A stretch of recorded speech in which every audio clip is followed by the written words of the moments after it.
Bismillahirrahmanirrahim. Assalamualaikum warahmatullahi wabarakatuh.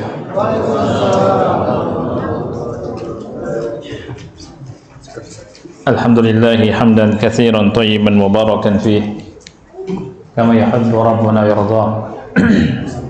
Asyhadu an la ilaha illallah wahdahu la syarika lah wa asyhadu anna Muhammadan abduhu wa rasuluh.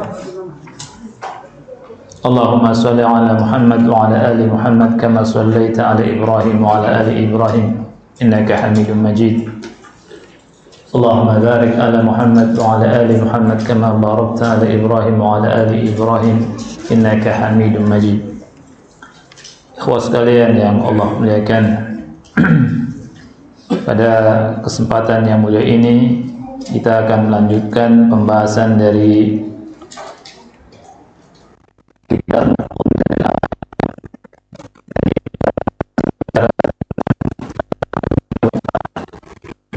pada pertemuan yang lalu kita bahas tentang hadis dari Ali bin Abi Thalib radhiyallahu anhu, di mana beliau berkata, anna Nabiyya sallallahu alaihi wasallam naha an nikahil mut'ati yawma Khaybar wa an luhumil humuri al-ahliyah. Nabi sallallahu alaihi wasallam melarang nikah mut'ah di hari Khaybar dan melarang memakan daging hewan keledai jinak. Ikhwah yang Allah muliakan, kita akan bahas faedah yang kedua dari hadis yang mulia ini. Disebutkan di kitab Mawridul Afham fi Syarhi Umdatul Ahkam, buah karya Abdullah bin Shalih Al-Fauzan, jilid 3 halaman 236. Di faedah yang kedua beliau mengatakan tentang hikmah dari pelarangan nikah mut'ah. Pelarangan nikah mut'ah ada 4 hikmah yang beliau sebutkan. Yang pertama,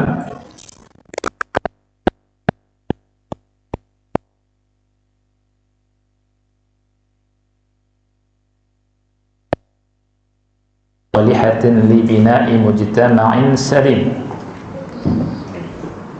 bahwa di antara maksud pernikahan adalah kesatuan dan kasih sayang. Ini bersatunya suami istri dan kasih sayang antara suami dan istri, serta mempersiapkan keluarga yang baik, keluarga yang soleh, untuk membangun masyarakat yang lurus, masyarakat yang baik. Walaysa fil mut'ati syai'un min dzalik, dan itu tidak ada dalam pernikahan mut'ah.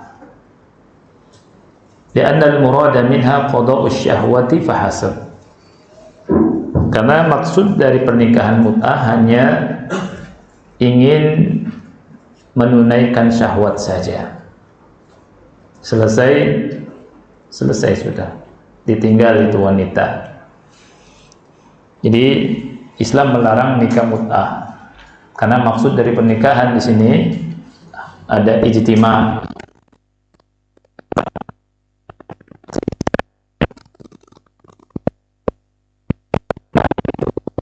dengan pernikahan maka dibentuklah keluarga ya, yang baik, yang soleh, yang itu merupakan pondasi dasar akan kebaikan sebuah masyarakat.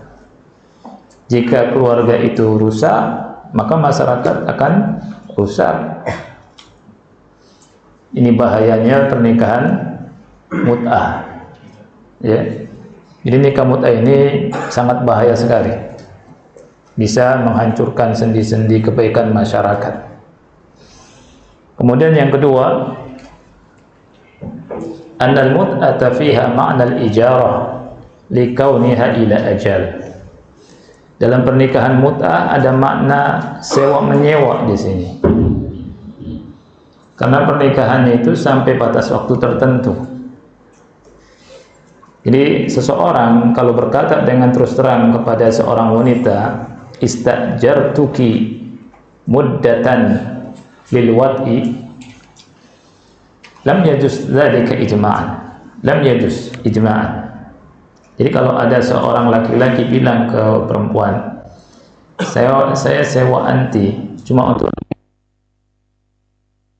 berapa saat, ini boleh tidak? Jawabannya nggak boleh. Sepakat ijma' ulama nggak boleh. Kalau ada orang laki-laki bilang kepada seorang perempuan, saya bayar anti, ya, untuk beberapa saat, beberapa waktu, dibayar. Haram apa halal? Haram.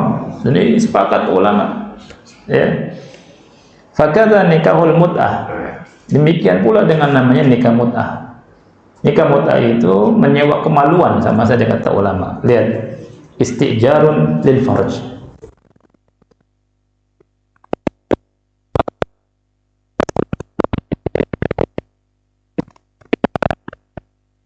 Di barang dagangan, diperjualbelikan dari satu tangan ke tangan yang lain. Wanita tidak ada kehormatan di sini. Ini hikmah yang kedua dari larangannya pernikahan mut'ah. Ini bahaya nikah mut'ah ini. Yang ketiga, annahu la yu'manu fi nikahil mut'ah min ikhtilatil ansab. Dalam pernikahan mut'ah tidak ada keamanan dari bercampurnya nasab. Bisa saja nasabnya bercampur.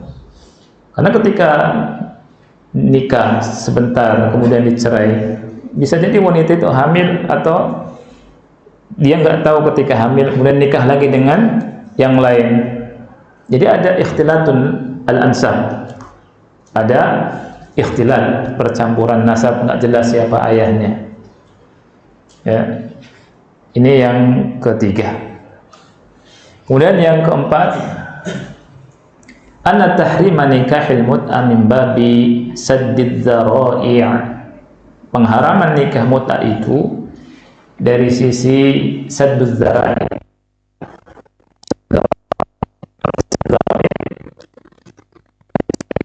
Wasilah dzara'i'. Ya. Li'alla yakuna wasilatan ila zina, supaya tidak menjadi wasilah kepada perzinahan. Sama aja nikah mut'ah sama zina itu kan. Nah kalau dihalalkan gak ada beda sama perzinahan, ya. Nomor 3, faedah yang ketiga tadi yang kedua, ya, hikmah dari dilarangnya nikah mut'ah itu ada 4. Sekarang faedah yang ketiga, la yanbaghi an yaltafit atau an yultafat ila man abaha nikahal mut'ati wa humur rafidah. Tidak sepantasnya untuk memandang orang yang membolehkan nikah mut'ah. Gak usah ditoleh, maksudnya gitu. Siapa orang yang membolehkan nikah mut'ah? Mereka adalah orang Rafidhah, kaum Syiah, ya. Mereka berdalil dengan hadis-hadis yang menghalang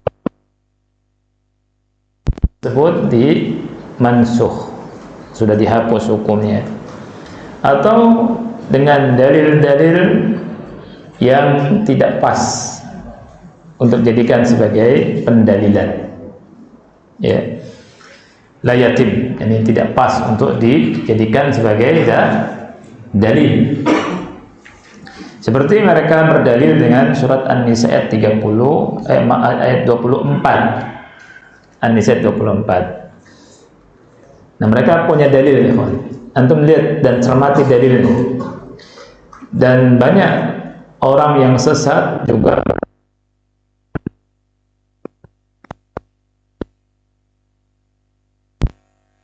kan pernikahan mut'ah yang haram. Mereka berdalil diantaranya dengan ayat Allah di surat An-Nisa 24. Dalilnya nggak jelas, nggak pas. Allah berfirman di ayat 24 ini, dalilnya di belakang ya, di bawah ayat 24, itu nggak di awal. Ayat 24 panjang. Di pertengahannya Allah berfirman, "Famastamta'tum bihi minhunna fa'atuhunna ujurahun." Lihat ada kalimat famas,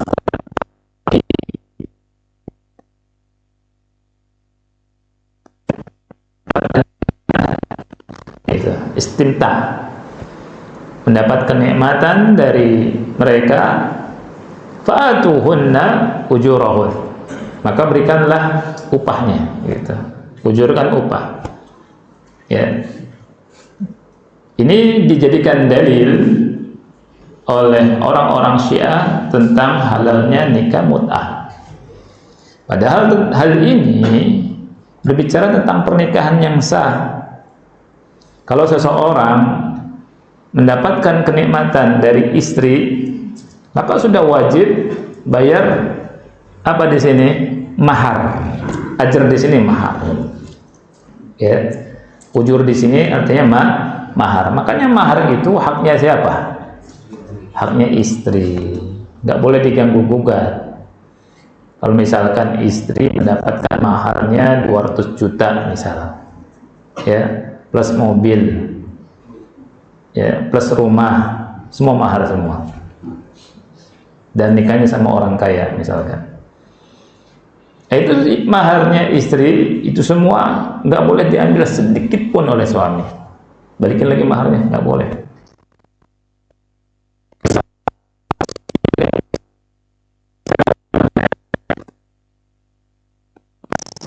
Atau 4 gram emas atau kurang dari itu atau lebih dari itu, nggak boleh antum minta sini maharnya.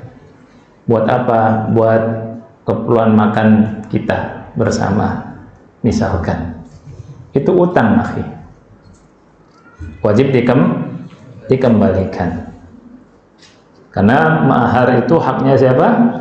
Istri. Nah, orang-orang Syiah pakai dalil ini, cuma ada kesamaan dengan kalimat mut'ah, famastamta'tum bihi minhunna. Istimta adalah mut'ah, kan, bersenang-senang, mendapatkan kesenangan dari istri. Nah, dari sini ikhwan yang Allah muliakan, Allah menyatakan menikah itu boleh bersenang. Saya tanya ikhwan, nikah itu ada syahwat nggak? Seseorang nikah ada syahwat nggak? Ada ya? Allah yang nyatakan di sini, famastamta'tum bihi minhunna. Maka saya nggak habis pikir kalau ada orang yang mengatakan nikah itu kalau dasar syahwat itu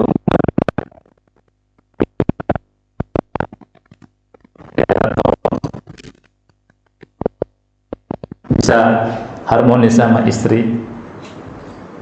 Ketika ada cinta sama istri, suami istri, hubungan jadi apa?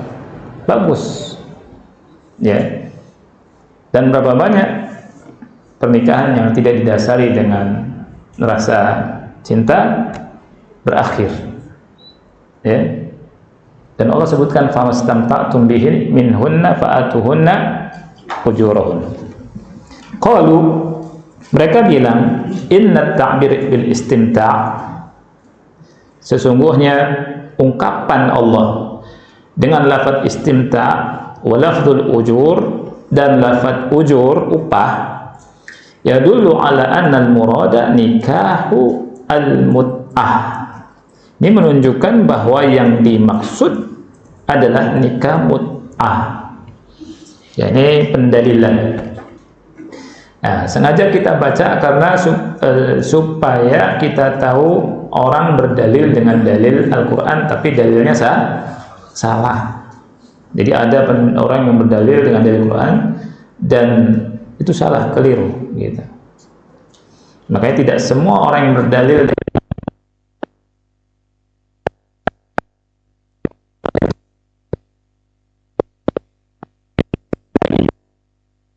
dilihat atau ditinjau dari 3 sisi. Yang pertama, Anna lafdzul ujur jaa fis sadaq atau fis sidaq. Ya, boleh dua-duanya antum baca ya. Lafaz ujur, lafaz ajr itu jaa fis sadaq. Itu datang berbicara tentang mahar. Jadi ajr di situ artinya bukan upah biasa.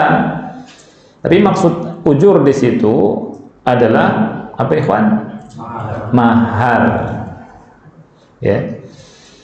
Ini didasari dengan firman Allah Ta'ala surat An-Nisa ayat 25. Allah Ta'ala berfirman, "Wa man lam yastati' minkum qawlan ay yankihal muhsanatil mu'minati famimma malakat aymanukum min fatayatikumul mu'minat wallahu a'lamu biimanikum ba'dukum min ba'd fankihuhunna bi'izni ahlihinna wa atuhunna ujurahunna bil ma'ruf." Dan barang siapa yang belum sanggup, ya di antara kalian belum sanggup atau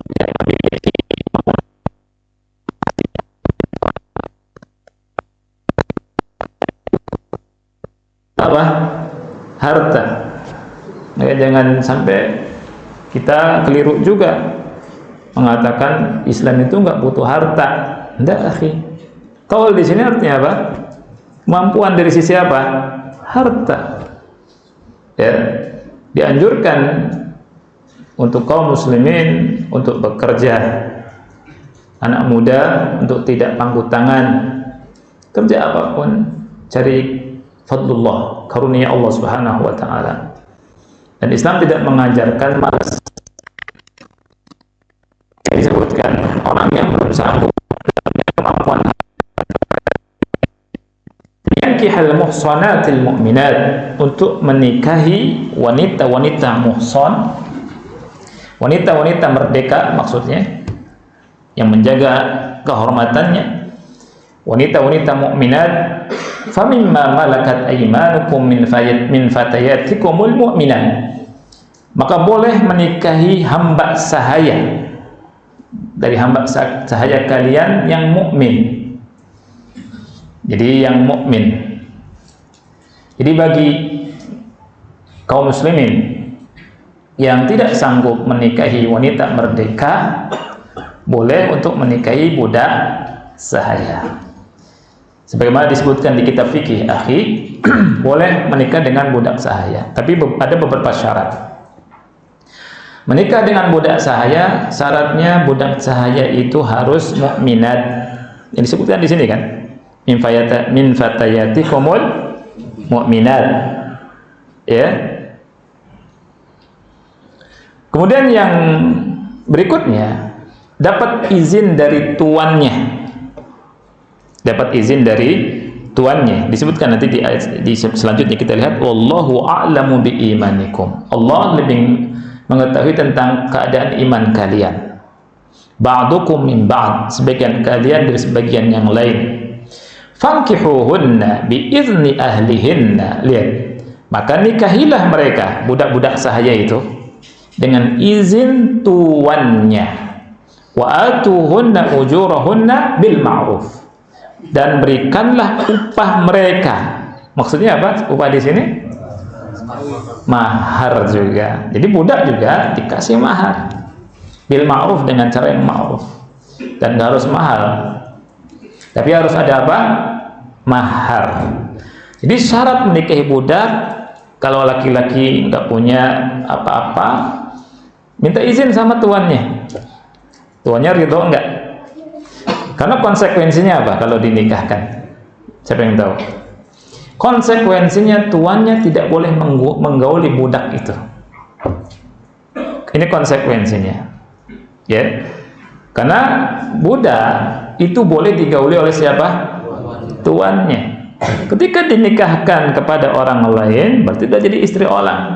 Nggak boleh bagi tuannya untuk menikahi, menggauli budak itu. Ini hukum perbudakan, dan di masa itu biasa. Ya. Dan ini kita sedang berbicara masalah hukum. Ya, jangan juga disalahartikan, oh Islam ini kejam, memperbudak manusia. Enggak, ini. Antum kalau lihat kenapa ada perbudakan di masa itu, yang namanya perbudakan sesuatu yang biasa di dunia itu, akhi. Ya. Dan adanya peperangan itu di antara sebab adanya apa? Perbudakan itu bahasanya lain. Ini bahasanya lain. Dan yang menghapuskan perbudakan di antaranya juga Islam.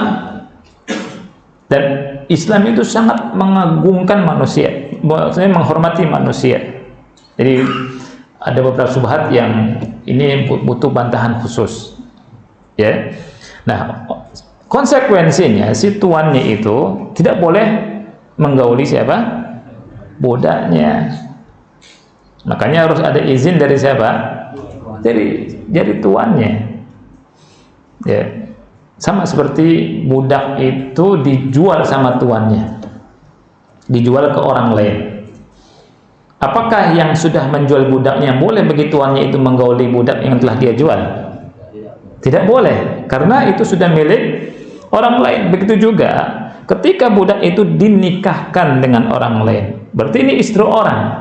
Tidak boleh bagi tuannya menggauli budak ini. Ya, baik. Ini kembali ke permasalahan awal. Yang pertama, lafzul ujur ja'a fi as-sadaq atau fi sidaq. Jadi lafaz ujur itu berkaitan dengan masalah mahar, bukan masalah upah menyewa perempuan, bukan. Masalah mahar dalam pernikahan. Dan kita sudah bahas, menyewa perempuan tanpa pernikahan hukumnya haram, dan ijma' ulama itu namanya zina. Ya. Yang kedua, annal adillata qati'atun li tahrimi nikahil mut'ati ila yaumil qiyamati wa huwa asrahu bi katsirin min hadzal fahm. Dalil-dalil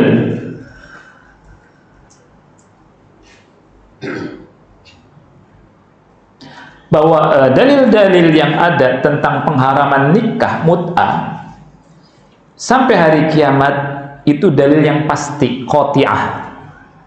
Dalil-dalilnya qati'ah. Dalil-dalilnya pasti. Ya. Dan lebih tegas daripada pemahamannya orang Syiah ini. Orang Syiah menghalalkan nikah mut'ah dengan pemahaman yang keliru. Diambil dari ayat tadi surat An-Nisa ayat 23, yang penting ada kalimat famastam ta'tum. Ya. Ini pemahaman, ya. Pemahaman ini bisa benar bisa salah, dan jelas-jelas pemahaman Syiah salah. Ya, justru yang ada dalil-dalil tentang pengharaman nikah mut'ah ini adalah qati'ah. Jadinya tegas, pasti, dan lebih tegas daripada hanya sekedar pemahaman mereka. Kemudian sisi yang ketiga, law sallamna jadalan annal ayata fi nikahil mut'ah fa innaha mansukhah.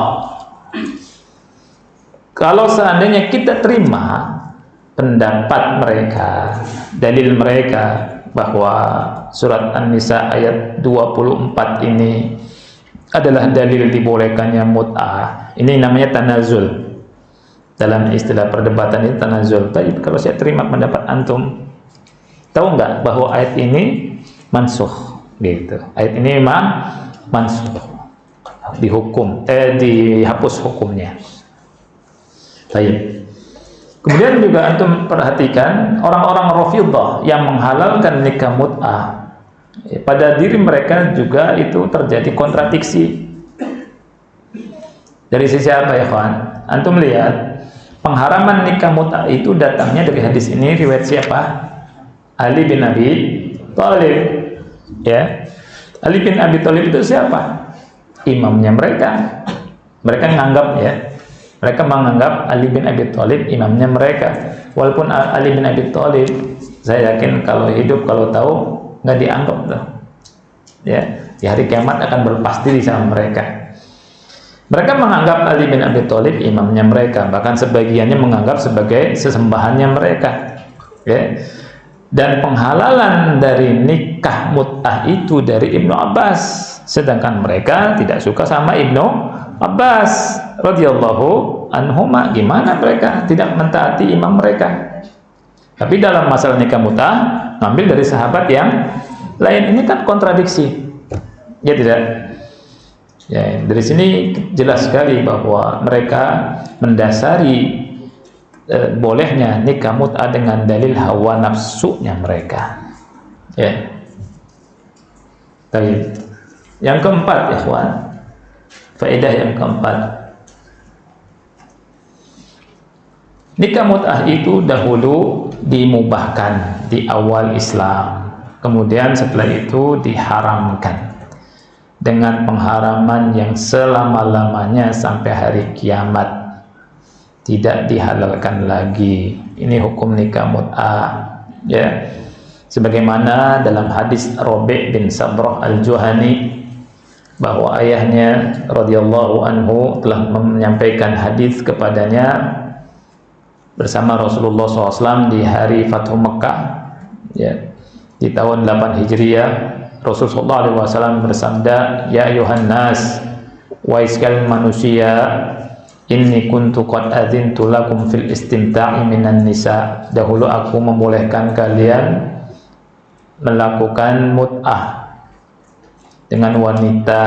Wa innallaha qad harrama dzalika ila yaumil qiyamah. Dan sesungguhnya Allah telah mengharamkan nikah mut'ah sampai hari kiamat. Wallahu a'lam. Hadisnya sahih tadi, riwayat Muslim, ya.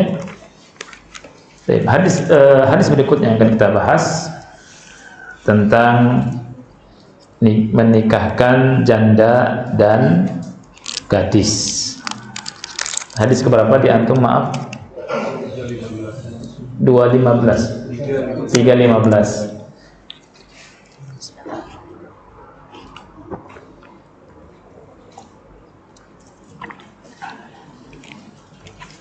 Hadis ketiga 15. An Abi Hurairah radhiyallahu anhu, dari Abi Hurairah, semoga Allah meridai beliau, dia berkata, anna Rasulullah sallallahu alaihi wasallam qaal, bahwasanya Rasulullah sallallahu alaihi wasallam bersabda, la tunkahul ayyimu hatta tusta'mar wa la tunkahul bikru hatta tusta'dzan. Qalu ya Rasulullah kaifa idnuha? Qala an taskuta. Dari Abu Hurairah, semoga Allah meridai beliau, Rasulullah SAW bersabda, la tunkahul ayyimu hatta tusta'mar. Tidak boleh menikahkan janda sehingga diajak bermusyawarah dahulu, hatta tusta'mar.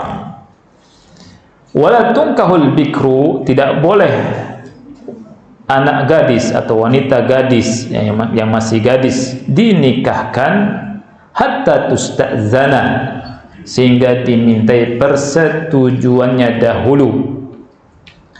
Qalu, mereka bertanya, ya Rasulullah, wahai Rasulullah, kaifa iznuha, bagaimana izinnya, bagaimana mengetahui wanita gadis itu memberikan izin?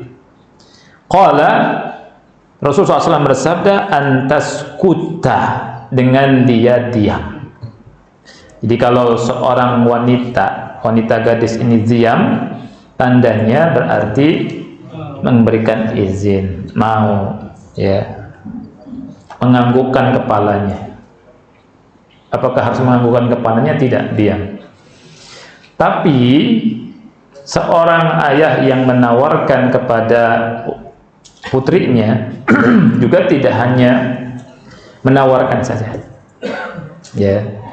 Dia sebutkan muwasafatnya, dia sebutkan laki-laki itu sifat-sifatnya, anaknya siapa, ya, kemudian agamanya bagaimana, kemudian akhlaknya bagaimana, boleh juga kerjanya gimana, boleh, ya. Setelah dikasih tahu, si wanita itu paham yang akan dia jadikan suaminya, baru setelah itu dia akan menentukan iya atau tidak, ya. Nah, kalau misalkan dia diam, berarti mau, ini kata Rasul. Apalagi kalau mengatakan iya, apalagi kalau minta izin. Ya. Tetapi menurut Zahiriyah, orang yang mengatakan iya dari gadis itu nggak boleh dinikahkan. Ya, lihat mazhab Zahiriyah ini mazhab yang yakni apa ya? Kadang nggak pas. Jadi kalau wanita misalkan ditanya mau nggak anti nikah si fulan, dia agamanya begini, kemudian akhlaknya begini, bagus juga, gitu kan? Kemudian si wanita tadi bilang iya mau ya, misalkan mau bah misalkan, itu berarti nggak boleh dinikahkan, harusnya diem. Itu mazhab Zahiriyah. Benar nggak ikhwan? Jawabannya tidak benar, ya. Alhamdulillah keliru. Ada hadis nggak boleh misalkan kita ngencingin kolam. Kalau misalkan buang air besar boleh di situ, karena yang dilarang cuma ngencingin doang. Nah itu diantaranya mazhab Zahir itu, karena sebagiannya aneh ya, tapi juga tidak semuanya ya. Baik.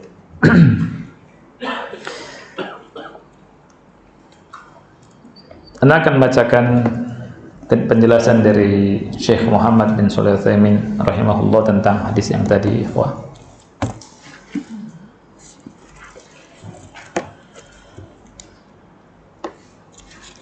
Beliau jelaskan di sini, di hadis ini Nabi SAW melarang seorang janda dinikahkan oleh walinya. Ya, walinya itu bisa bapaknya, ya, bisa anaknya, bisa juga saudaranya, kakak atau adiknya yang laki-laki, bisa juga kakek dari siapa? Bapak. Bisa juga paman dari siapa? Paman dari bapak. Adapun yang dari ibu nggak bisa, ya. Jadi yang dari pihak ibu, kan ada tuh hubungan kewalian dari pihak ibu, dari jalur ibu tidak dianggap dan tidak boleh mewalikan, ya. Seperti paman dari ibu misalkan punya kakak atau punya adik laki-laki, paman kan, bahasa kitanya apa? Paman, ya. Bahasa Arab itu kalau paman dari ayah namanya apa? Namanya apa bahasa Arab? Amun. Paman dari bibi? Khalun. Nah yang nggak boleh dari ibu, dari bibi. Paman dari ibu namanya khal. Namanya apa? Khal. Ya. Khal ini nggak boleh nikahkan. Yang boleh itu paman dari pihak ayah, baik itu kakak ayah atau adik ayah. Kalau bahasa Inggris, bahasa Indonesia nggak bedakan tuh. Bahasa Indonesia itu paman aja, ya kan? Makanya keliru kalau orang hanya sekedar menyebutkan paman. Kekeliruan di sini. Nanti paman dari pihak ibu menikahkan, ini nggak boleh, tidak sah. Pernikahannya tidak sah. Ini harus diperhatikan. Ya, saya khawatir ada yang membolehkan dan mungkin terjadi gitu, cuman belum dengar ya, karena bisa jadi salah pemahaman. Oh paman boleh gitu, tanya dulu paman dari mana?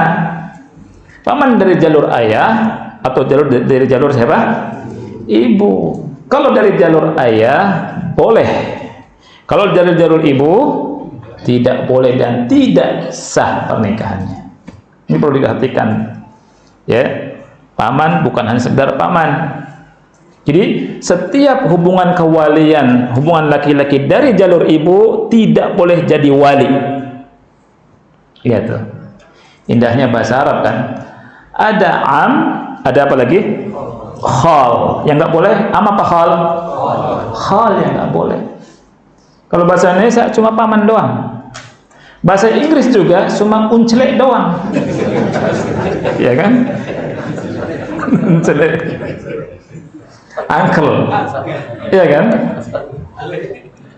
Itu baik dari ayah atau dari ibu, uncelek semuanya. Ya tidak, supaya nggak tidur. Ada yang ngantuk, bahaya ini. Dia salah ngerti. Ya, apa unclek? Ya tidak. Kemudian kakek juga harus dilihat. Kakek dari pihak siapa? Jangan asal kakek. Kakek dari pihak ibu nggak sah. Ya. Kalau kakek dari pihak ayah sah tidak? Sah. Memang itu seharusnya. Begitu juga anak. Anak dari pihak ibu, ayah, anak seibu itu nggak sah. Anak laki-laki seibu. Lihat hubungannya, laki-laki yang dari pihak ibu tidak bisa menjadi wali. Nah, ini penting sekali ini, ikhwan. Ya. Kenapa yang salah paham kalau nggak dijelaskan? Nah ini, ya harus dijelaskan hal ini. Jadi kalau paman dari pihak ayah ini yang boleh. Tayyib. Ayyim itu siapa? Ayyim. Ayyim. Al-ayyimu. Al-ayyimu itu janda. Ya. Baik janda yang ditinggal mati oleh suaminya atau janda yang cerai oleh suaminya. Jadi namanya janda itu dari dua sisi itu boleh. Masuk bukan boleh ya, masuk dalam hadis ini. Bukan dibatasi, oh yang ditinggal mati aja sama suaminya, enggak. Atau yang diceraikan saja, enggak, dua-duanya. Masuk ke hadis ini. Baik. Ketika ada yang datang kepada wali, ya, dia minta mau menikahi janda, baik itu anaknya si wali itu atau misalkan kakak atau adiknya atau bibi, ya, atau ponakannya, antum sebagai wali lah, ya, maka tidak boleh langsung dinikahkan, diiyakan, ya wis, nikah wis, misalkan. Tanya nggak sama fulanahnya, nggak usah, gitu. Dinikahkan. Kemudian ternyata si perempuannya nggak mau, dipaksa, itu nikahnya difasakh, langsung dipisah. Nggak boleh. Dalam Islam itu betul-betul menghargai wanita. Ya. Wala tunkahul bikru hatta tusta'zana. Begitu juga nggak boleh perempuan yang masih gadis untuk dinikahkan sampai dimintai persetujuannya. Jadi tanya dulu, ya, mau tidak, setuju enggak, ini ada laki-laki baik menurut misalkan walinya, bisa jadi kan laki-lakinya baik, keluarganya baik, misalkan gitu. Ternyata anak antum nggak mau, nggak, gitu ya. Boleh nggak dinikahkan? Nggak boleh, ya, sampai mengatakan sampai dia setuju. Nah, Rasul ditanya setujunya gimana, gitu. Setujunya kata Rasul antas kuta. Setujunya tandanya dengan diamnya dia, ya. Dan ini kita dapat pelajaran, ikhwan. Wanita zaman dulu itu banyak pemalu. Zaman sekarang malu-maluin. Ya, nggak apa-apa sih. Jadi, misalkan ada anak antum, ya sudah dilamar sama laki-laki yang soleh, terus anak antum mau tahu, segera nikahkan, jangan ditunda-tunda. Banyak yang belum mengaji terutama, ya. Ada anak wanitanya sampai pacaran, dibiarkan, ya, kesana kemari, berjalan berdua, ya, naik motor atau naik mobil. Ini haram, nggak boleh, karena bukan mahramnya. Yang akan ditanya dulu siapa? Orang tuanya. Nggak bisa cium bau surga, karena dayus itu nggak ada kecemburuan.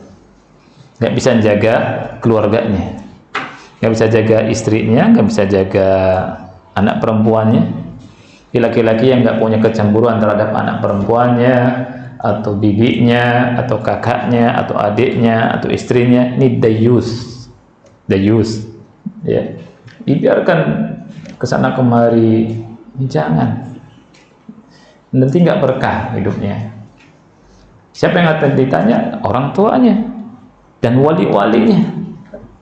Allah berfirman, ya ayyuhalladzina amanu qu anfusakum wa ahlikum nara, wahai orang-orang yang beriman, jagalah dirimu dan keluargamu dari api neraka.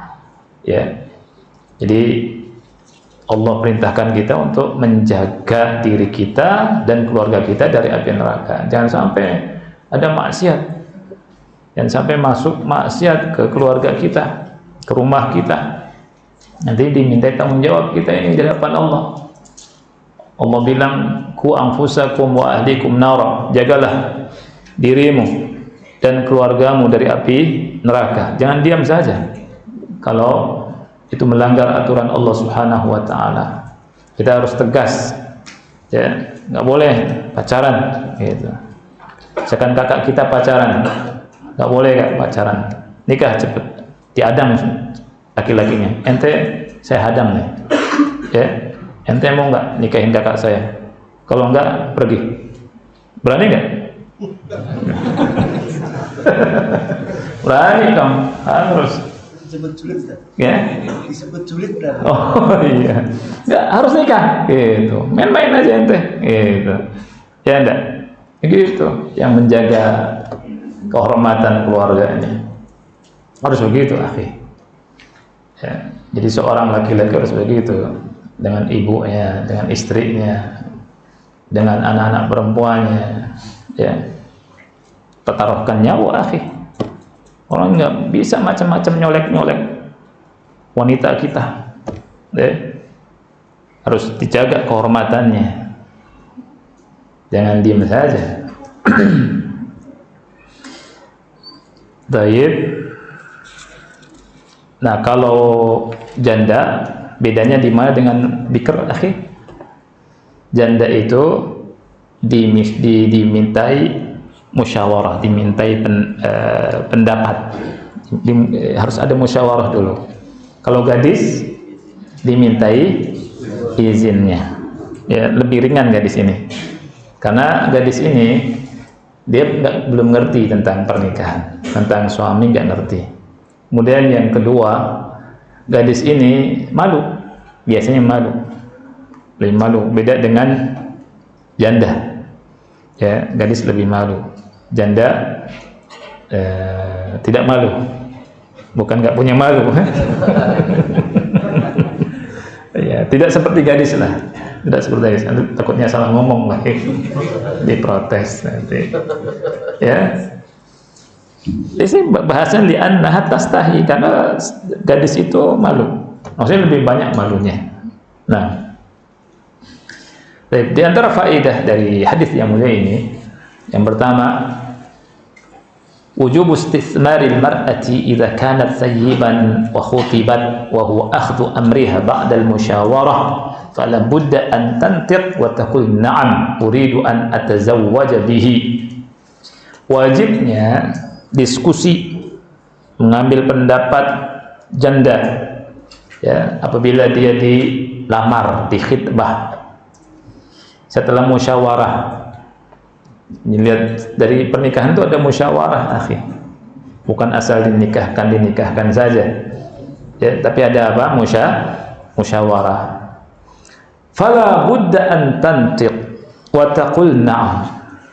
Lihat perbedaannya dengan gadis. Mesti si janda harus mengucapkan iya atau tidaknya, ya, harus mengucapkan na'am gitu. Kalau misalkan diem saja nggak bisa. Janda itu harus mengucapkan na'am, iya gitu. Ya, lihat, wa taqul na'am, ya, uridu an atazawwaj bihi, ya, saya mau menikah dengannya, misalkan gitu. Kalau sudah ada pernyataan demikian, nah, tinggal dinikahkan. Dan janda itu juga harus ada wali. Ya, maka di sini merupakan kekeliruan dari sebagian orang yang menikah dengan janda tanpa wali. Ini pernikahannya batil, ya, nggak boleh dan hukumnya haram. Janda sama dengan gadis, cuma beda di sini aja. Dari sisi perwalian itu tidak ada beda antara janda dengan gadis. Yang membedakan ini saja. Yang membedakan izin atau tidak izinnya saja. Tapi masalah perwalian sama, ya, tidak ada beda. Makanya keliru ada orang yang nikah sama janda cuma nikah itu saja, ya. Dan jumhur ulama membantah mereka yang membolehkan itu dengan banyak bantahan, ya.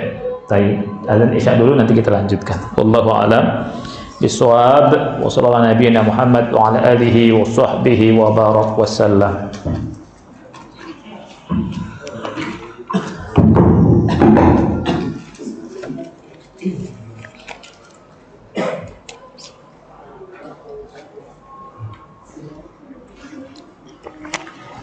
Allahu Akbar, Allahu Akbar, Allahu Akbar,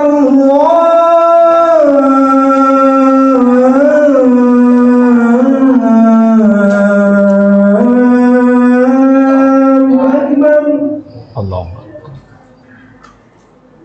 Asyhadu an la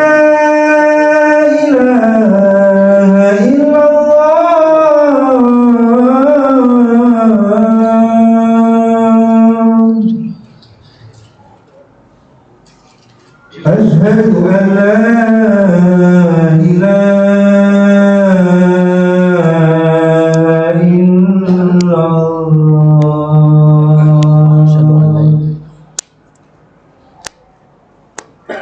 أشهد أن محمدا رسول الله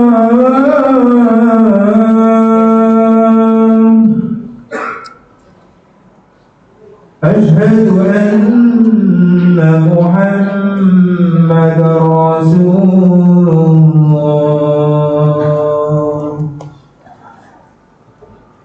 حي على الصلاة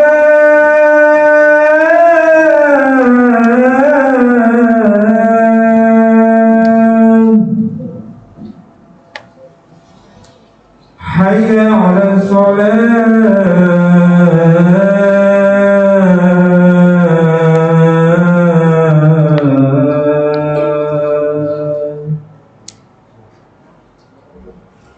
حي على الفلاح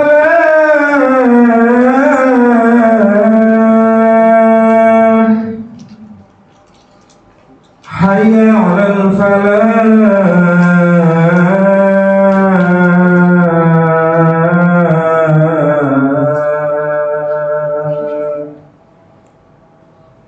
الله أكبر الله أكبر لا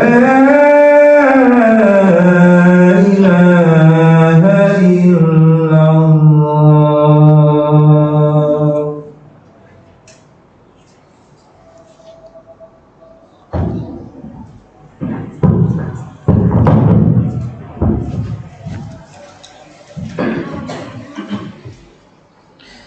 Alhamdulillah wassalatu wassalamu ala Rasulillah wa ala alihi wa ashabihi wa man wala wa la haula wa la quwwata illa billah, amma ba'd.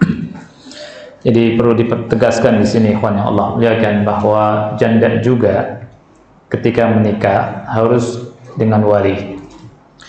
Dalil tentang harus dengan wali itu keumuman hadis Rasul sallallahu alaihi wasallam di mana Rasul kita sallallahu alaihi wasallam bersabda, la nikaha illa biwali, tidak ada pernikahan kecuali dengan wali.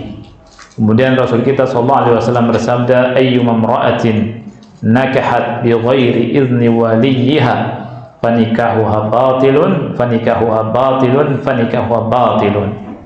Wanita mana saja yang menikah tanpa izin dari walinya, lihat ikhwan, tanpa izin, ya, jadi menunjukkan bahwa nikah itu harus ada izin. wanita ketika mau menikah harus ada izin dari wali. Kalimat izin itu berarti boleh si wali tidak menikahkan langsung, boleh dengan wakil, ya, karena wakil itu mengambil hukum dari si muwakil, jadi sama. Nah, ketika tanpa izin dari walinya, kata Rasul, fanikah wa batilun, fanikah wa batilun, fanikah wa batil. Sampai 3 kali Rasul bilang, nikahnya batil, nikahnya batil, nikahnya batil. Walaupun janda. Jangan disepelekan, karena banyak sebagian orang, ya, mereka menikahi janda itu tanpa wali. Nah, ini sesat tentunya. Sama dengan zina ini. Yang nggak boleh, hukumnya haram. Ya, karena nikahnya sah atau tidak tanpa wali? Tidak sah. Tidak ada wanita-wanita di zaman Rasul, di zaman sahabat nikah tanpa izin walinya. Nggak ada. Semuanya nikah pakai wali. Nikah itu harus ada walinya, hatta walaupun dengan janda. Nah, Ana masih mendengar tuh, ya, laki-laki di masa ini nggak lama juga ada laki-laki kemudian ketemu sama janda, sama-sama seneng, nikah di hotel, nggak ada wali.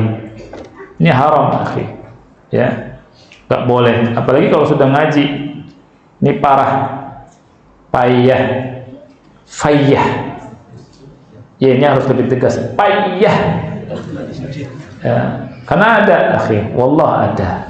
Ya, katanya sudah ngaji lagi. Ini muskilah, ya. Ini ngajinya di mana nggak jelas, ya, batil. Ini menyimpang, ya, hawa nafsu, oke. Ya, ada juga yang menikahi gadis juga pakai mazhabnya Abu Hanifah, gitu. Nggak jelas.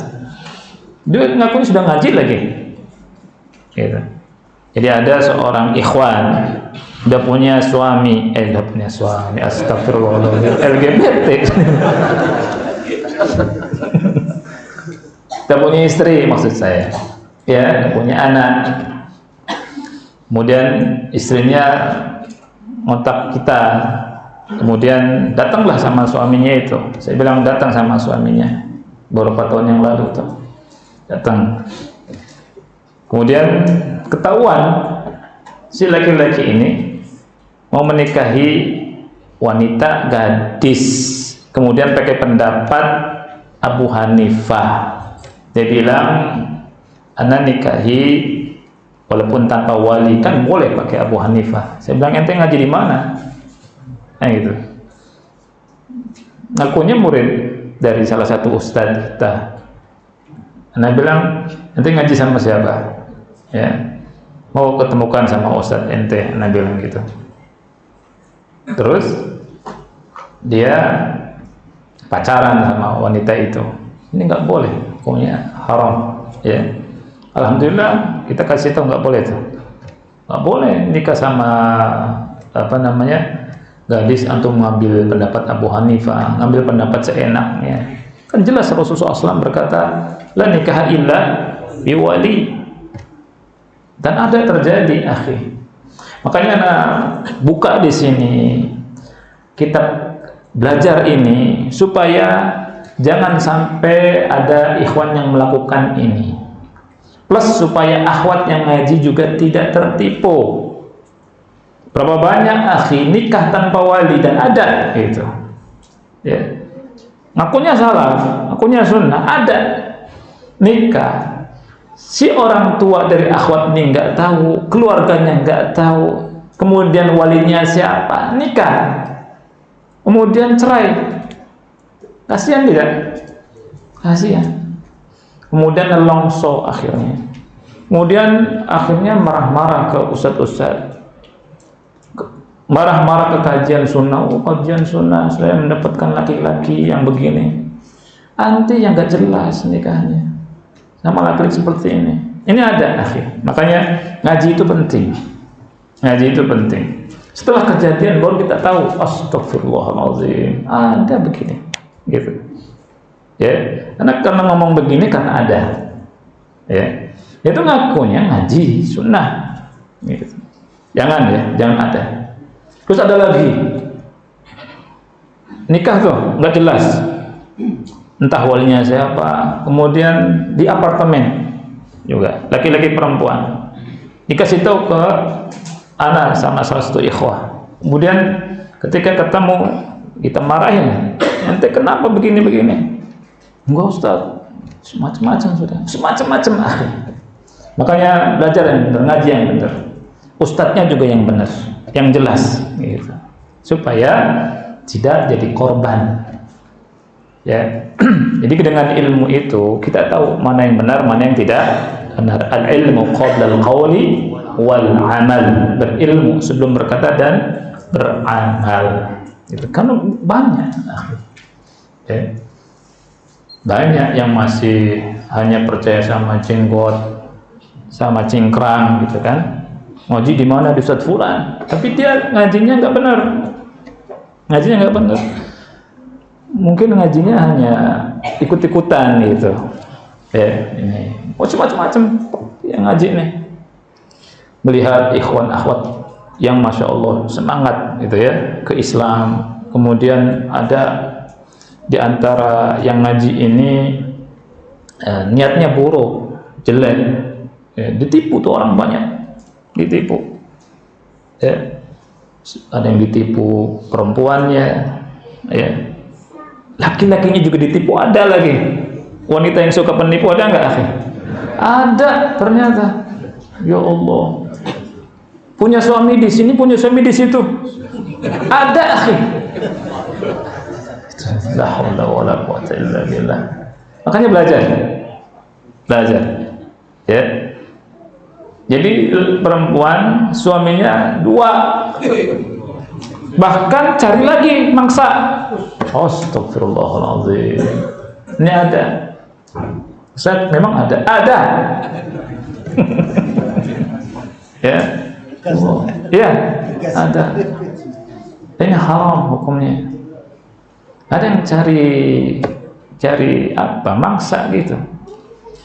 Jadi ya Allah, cuma dari sisi harta juga kan gitu. Ya. Ada yang semacam-macam. Nipu, lihat ikhwan lugu-lugu, akhwat lugu-lugu, ya Allah. Gitu. Dan ada juga di antara yang ngaku-ngaku ngajar. Gitu.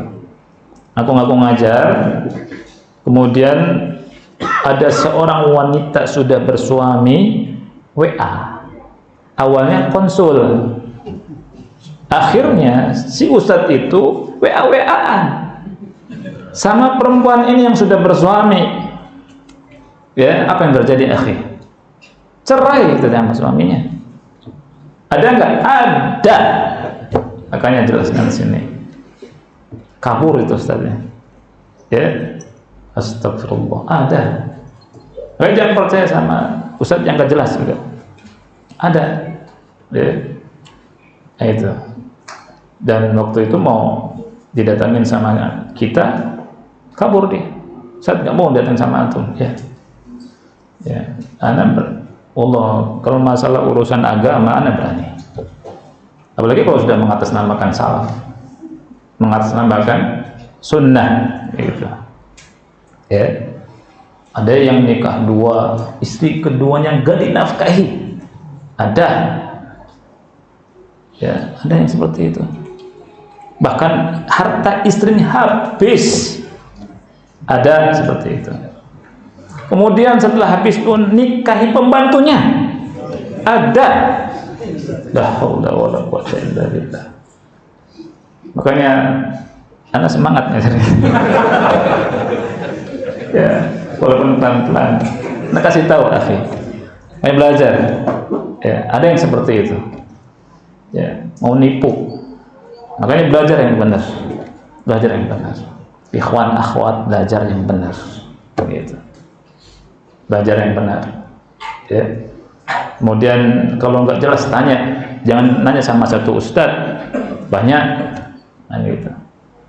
Ya, ini. La haula wala quwata illa billah.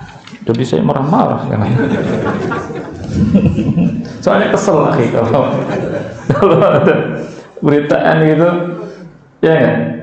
Nah, dari faedah yang kedua, annal bikra la tuzawwaju hatta tusta'zana. Al-bikr itu tidak boleh dinikahkan sampai dimintai persetujuannya. Ya, bikr itu apa, ikhwan? Gadis. Ya, tidak boleh dinikahkan sampai dimintai persetujuannya. Dengan kita kasih kabar bahwa fulan mau menikahi anti, mau melamar anti, mau nikah sama anti. Ya, kalau misalkan diam, berarti setuju, boleh dinikahkan. Ya, tapi kalau mengatakan la, enggak, misalkan enggak mau, fa innaha la tuzawwaj, jangan dinikahkan. Ya, nah di sini disebutkan wala farqa baina an yakuna al-wali abaha, tidak ada beda, boleh walinya itu adalah bapaknya, au akhoha atau saudaranya, au ammah atau paman dari pihak bapak. Wa ammal khal, lihat, adapun khal, adapun paman dari jalur ibu, fa innahu la wilayata lahu, dia tidak ada hak mau menjadi wali. Ya, jadi paman dari pihak ibu tidak boleh mewalikan dirinya, artinya menikahkan wanita. Wa kullu man ata min kibalil semua yang datang dari jalur ibu, ya, kullu syakhsin bainahu wa bainal mar'ati silatun min jihatil semua siapa saja, ya, siapa saja antara dia dengan wanita tadi yang ada kaitannya dari jalur ibu, fa innahu laysa waliyan fin nikah, bukan menjadi wali dalam pernikahan. Ini kaidahnya. Semua yang dari jalur ibu, perhatikan, tidak atau bukan menjadi wali, tidak boleh jadi wali. Fal akh minal laysa waliyan. Ya, saudara seibu, saudara dari ibu bukan wali. Ya, wal khal laysa waliyan, maksudnya saudara dari seibu, ya, bukan wali. Wal khal laysa waliyan, paman dari jalur ibu, kakak ibu atau adik ibu, ini bukan wali. Makanya dilihat dulu, jangan asal nikah itu pamannya. Nikah paman dari siapa dulu? Itu kakeknya, kakek dari siapa dulu? Kan itu. Wa abul lihat, dan bapak ibu itu siapa berarti? Kakek dari jalur ibu, laisa waliyan, bukan wali, ila akhirih, sampai dan seterusnya. DST, ya, DST dan seterusnya, nggak boleh tuh dari jalur ibu nikahkan. Ya, tadi unclek dari jalur siapa? Ibu, nggak jadi wali. Ya, wallahu a'lam bishawab. Ini yang bisa kita bahas, ikhwan. Ada pertanyaan, silakan. Kalau ada pertanyaan, ya, fadhal. Kalau orang tua udah nggak ada. Hah? Orang tua udah nggak ada. Orang tua nggak ada. Terus? Yang mau dinikahkan misalnya itu adik tiri. Adik tiri. Tiri dari jalur raya. Nah, saudara adik tiri itu punya saudara kandung ya dari ibu yang sana. dari mana? Dari ibu yang baru. Dari ibu yang baru. Maksudnya saudara dari adik tiri sebagai kakak kandung. Anda belum bisa bayangkan. Ya. Nanti aja ngomong sama Anda, ya. Mau maca. Ya. Insyaallah nanti ba'da salat. Baik. Ini saja ikhwan yang Allah muliakan, ya. Insyaallah kita lanjutkan pada pertemuan berikutnya. Mudah-mudahan bermanfaat. Kita akhiri subhanakallahumma wa bihamdika asyhadu an la ilaha illa anta astaghfiruka wa atubu ilaik. Assalamualaikum warahmatullahi wabarakatuh.